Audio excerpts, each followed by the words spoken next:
ప్రపంచ ముడి చమురు సరఫరాను శాసించే అత్యంత కీలకమైన జలసంధి ఇప్పుడు అంతర్జాతీయ రాజకీయ చదరంగంలో ఒక యుద్ధ భూమిగా మారింది. జూన్ 17న కుదిరిన చారిత్రక 60 రోజుల అమెరికా-ఇరాన్ ఒప్పందం ఆగస్టు 17తో ముగిసింది.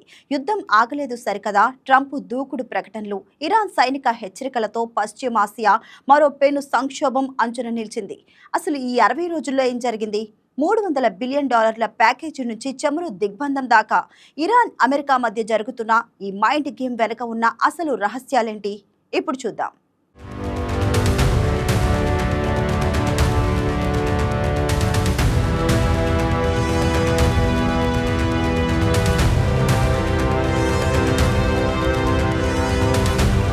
నెలల తరబడి సాగిన తీవ్ర యుద్ధం తర్వాత జూన్ 17న అమెరికా అధ్యక్షుడు డొనాల్డ్ ట్రంప్, ఇరాన్ అధ్యక్షుడు మసూద్ పెజెష్కియాన్ మధ్య ఒక అవగాహన ఒప్పందం కుదిరింది.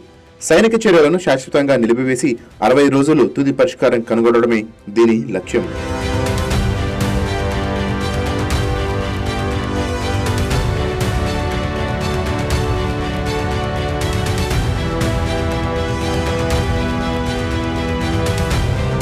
నిబంధనల ప్రకారం 30 రోజుల్లో వాషింగ్టన్ తన నావికా దిగ్బంధాన్ని ఎత్తివేయాలి, ఆంక్షలు సడలించాలి, ఇరాన్ నిధులను విడుదల చేయాలి. అంతేకాకుండా ఇరాన్ పునర్నిర్మాణానికి కనీసం $300 బిలియన్ భారీ ప్యాకేజీని సమకూర్చాలి.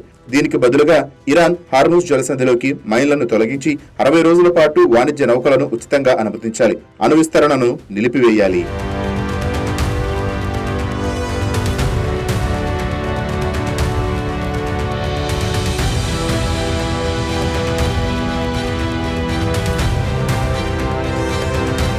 ఈ ఒప్పందం కాగితాలకే పరిమితమైంది. పరస్పర అనుమానాలు, విరుద్ధమైన ప్రకటనలతో జూలై 7 నాటికి ట్రంప్ ఈ ఒప్పందం ముగిసిపోయిందని ప్రకటించారు. వాషింగ్టన్ ఆంక్షలు ఎత్తివేయలేదని ఇరాన్, జలసంధిని తెరవలేదని అమెరికా ఒకరిపై ఒకరు ఆరోపణలు చేసుకున్నాయి.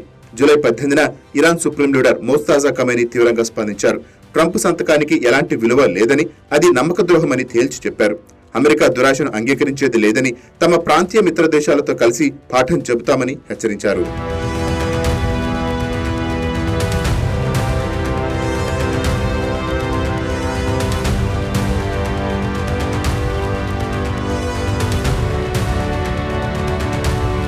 ఈ వివాదానికి కేంద్ర బిందువు స్ట్రైట్ ఆఫ్ హార్ముజ్. ప్రపంచవ్యాప్తంగా దాదాపు 5 వంతు చమురు, ఎల్ఎన్జీ సరఫరా సాగే ఈ మార్గంపై పట్టు కోసం తీవ్ర ఉద్రిక్తత నెలకొంది. ఇరాన్ను ఓడించి తర్వాత హార్ముజ్ను అమెరికా భూభాగంగా ప్రకటిస్తానని ట్రంప్ సంచలన వ్యాఖ్యలు చేశారు. తన నావికా దిగ్బంధం ఉక్కుగోడ లాంటిదని అభివర్ణించారు. దీనికి ఇరాన్ ఘాటుగా బదులిచ్చింది. ట్రంప్ ట్విట్లతోనూ, ఎయిర్ క్రాఫ్ట్ క్యారియర్లతోనూ హార్ముజ్ జలసంధిని స్వాధీనం చేసుకోలేరని, హద్దులు దాటితే కాళ్లు విరగొడతామని ఇరాన్ స్పష్టం చేసింది.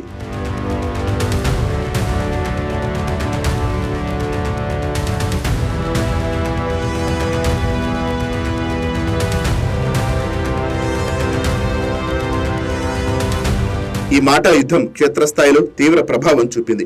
అంతర్జాతీయ వాణిజ్యం కుట్టుపడుతోంది. మునుపటి వారాంతంలో హార్ముజ్ కూడా 31 నౌకలు ప్రయాణించాయి. కానీ శనివారం కేవలం 5 కమోడిటీ నౌకలే హార్ముజ్ ను దాటాయి. ఆదివారం నాటికి ఆ సంఖ్య 0కు పడిపోయింది. యుఏఈకి చెందిన 3 ADNOC నౌకలపైన దాడులు జరిగినట్టు వార్తలు కూడా వచ్చాయి. దీని ప్రభావంతో బ్రెంట్ ముడిచమురు ధర మళ్లీ పెరిగింది. ఇరాన్ అణ్వాయుధాన్ని అడ్డుకోవటానికి కాస్త భారమైన పెట్రోల్ కొనాలంటూ అమెరికన్ ప్రజలకు ట్రంప్ పిలుపునిచ్చారు.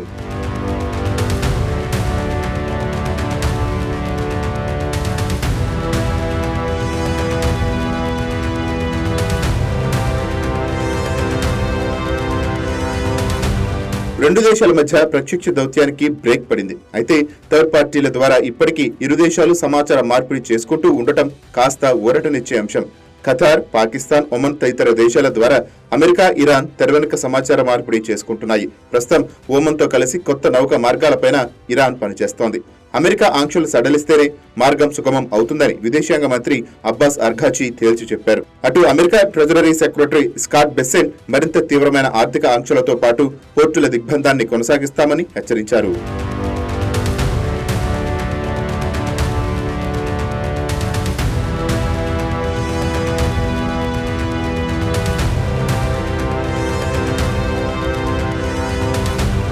ఆగస్టు 17తో ఒప్పందం ముగిసింది. కానీ ముగింపులేని యుద్ధ తంత్రం ఇప్పుడే మొదలైంది. అటు ట్రంప్ ఆర్థిక ఆంక్షలు, నావికా దిగ్బంధం ద్వారా ఇరాన్ ను పూర్తిగా లొంగదీసుకోవాలని చూస్తున్నారు. ఇటు మోస్తాజా ఖమేనీ నాయకత్వంలోని ఇరాన్ హార్ముజ్ జలసంధిని తమ వ్యూహాత్మక అస్త్రంగా వాడుకుంటోంది. ఇది పూర్తిస్థాయి యుద్ధమూ కాదు, సంపూర్ణ శాంతి కాదు. ప్రపంచ ఆర్థిక వ్యవస్థను ఉక్కిరిబిక్కిరి చేసే దీర్ఘకాలిక భౌగోళిక యుద్ధం. ఇది ఇప్పట్లో ముగుస్తుందని ఆశించడం అత్యాశ అవుతుంది.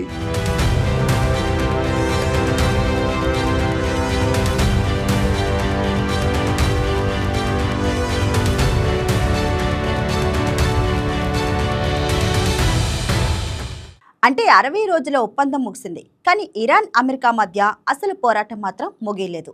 ఒకవైపు ఆంక్షలు, మరోవైపు హార్ముజ్ జలసంధి. ఈ రెండు ఇప్పుడు ఇరు దేశాల చేతుల్లో కీలక ఆయుధాలుగా మారాయి.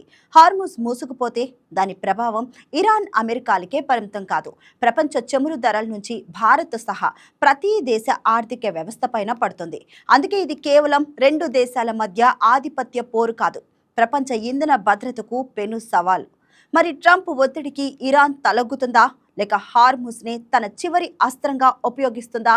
ఈ మైండ్ గేమ్ ఎటు దారి తీస్తుందన్నదే ఇప్పుడు ప్రపంచం ఎదురు చూస్తున్న అసలు ప్రశ్న.